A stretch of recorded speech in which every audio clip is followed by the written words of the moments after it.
We're on a food adventure in New Zealand.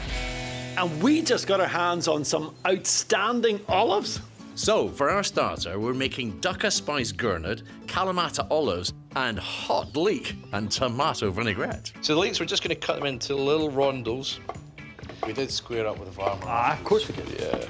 So that's the water boiling for the tomatoes. Are we going to stone these olives? I think we should. Yes. Once the skin's off the tomato, you need to take the seeds out and then just use your fingers just to squish out the seeds.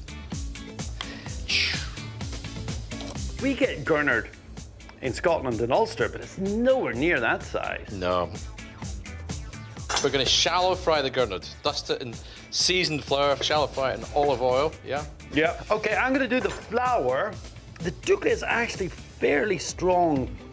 The fish, Pat it in. pat it in. Oh, it's not sticking to it. You could soak the fish in some buttermilk. Aye.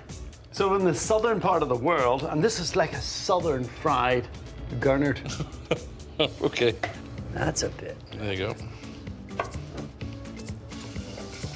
Right, the vierge. Is that wee pot hot? Skelping hot. Okay, you want to stick it down there and cool down a little bit. So, then with the leeks, just soften them down in here. Okay, bit of tomato in there. Olives. And lemon juice. Basil leaves, just torn. A little bit of chilli. So, plating up on here. I love that, looks fantastic.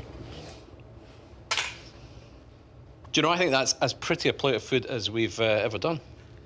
I love the idea of a hot leek and tomato vinaigrette. Oh. Job done, that's fantastic. Sensational.